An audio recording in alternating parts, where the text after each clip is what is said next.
જય હિન્દ, નમસ્કાર મિત્રો। આજે આપણે એક એવા ટોપિક વિશે વાત કરવાના છે જે ખૂબ જ મહત્ત્વનો અને ખૂબ જ ઉપયોગી સાબિત થાય એવો છે। અને એ ટોપિક એટલે સાયબર ક્રાઇમ। સાયબર ક્રાઇમ એટલે તમે ઘણા બધા અત્યારે સાંભળતા હશો કેવી કેવી પ્રકારના ક્રાઇમ થાય છે આપણી સાથે।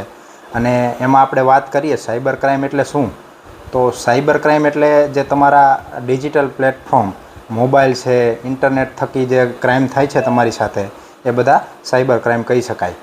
અને અત્યારે તમે જુઓ છો કે જે ટેકનોલોજીએ એક નવી હરણફાળ માંડી છે અને ટેકનોલોજીની અંદર જે અત્યારે ખૂબ જ અતિ કહી શકાય એટલી આધુનિક ટેકનોલોજી આપણી સામે આવી છે। તો ગમે તે વસ્તુના બે પાસા હોય છે। એક આપણું જે પોઝિટિવ પાસું હોય છે એટલે કે સકારાત્મક પાસું, અને બીજું હોય છે નકારાત્મક પાસું।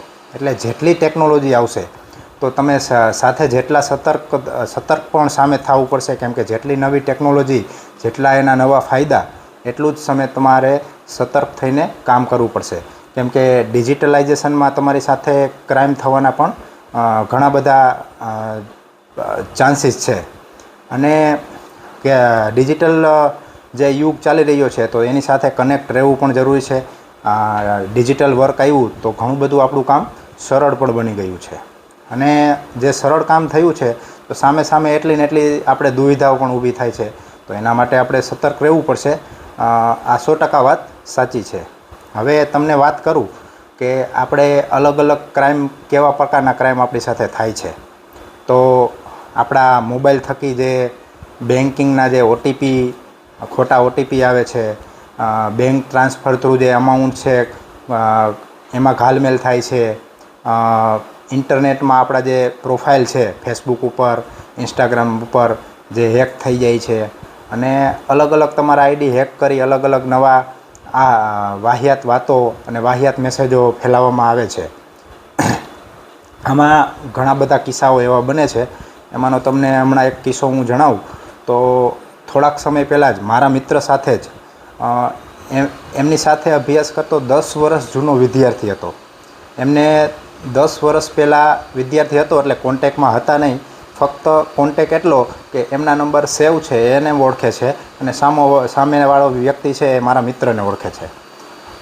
બન્યું એવું કે એક દિવસ એમનામાં મેસેજ આવ્યો ફેસબુક થકી કે આઈ રિક્વાયર્ડ એ ફાઇનાન્શિયલ સપોર્ટ, મારે નાણાકીય પૈસાની જરૂર છે, તો તું મારી મદદ કરીશ એમ, કે આટલા રૂપિયા મારા ખાતામાં ટ્રાન્સફર કરી દે। તો જે જગ્યાએ મારો મિત્ર છે એ થોડીક અવેરનેસ હતી એટલે તરત તેને એ મેસેજને ઇગ્નોર કર્યો, એટલે ડાયરેક્ટ એને ટ્રાન્ઝેક્શન ના કર્યું। અને તેને તરત જ એની પાસે નંબર હતો એટલે એને ફોન કર્યો કે ભાઈ આવી રીતનો મેસેજ છે, શું તકલીફ છે કાંઈ? તો એમને જણાવ્યું કે મેં તો મેસેજ જ નથી કર્યો।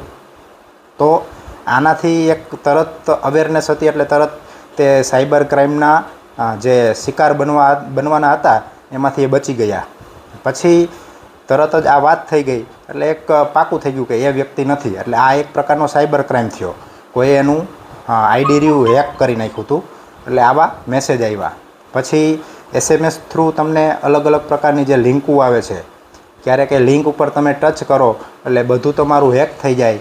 તમારા જેટલા પણ કોન્ટેક્ટ છે તમારા મોબાઈલ અંદર, બધાને એક મેસેજ છૂટે છે કે આવી રીતના આમ છે, અથવા અશ્લીલ તસવીરો જાય, અશ્લીલ મેસેજ જાય છે।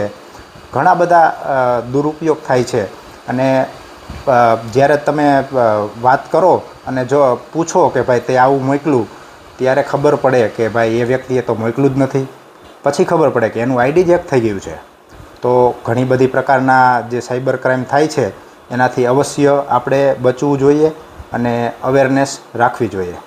હવે સાયબર ક્રાઇમ તમારી સાથે થયું તો એમાં માનો કે તમારું જે ફાઇનાન્શિયલ રીતે તમારા કોઈ પૈસાની લેતી દેતીમાં ટ્રાન્ઝેક્શનમાં થયું છે, તો તે સમયે તમારે શું કરવાનું? તો ટ્રાન્ઝેક્શનના જે સ્ક્રીનશોટ છે એ તમારા મોબાઈલ થકી તમે સ્ક્રીનશોટને સાચવીને રાખવાના। ટ્રાન્ઝેક્શન થયું છે તો એનો જે સ્લીપ છે અથવા કોઈ ફોટો છે તો એને તમારે સાચવીને રાખવા, જેથી કરી જે તમે જો કોઈ ફરિયાદ કરો તો તમને એ આગળ કામ આવી શકે। ફરિયાદ કેવી રીતના કરવી? જો તમારી સાથે સાયબર ક્રાઇમ થયું અને તમે સાયબર ક્રાઇમના શિકાર બન્યા તો ગભરાવાની જરૂર નથી.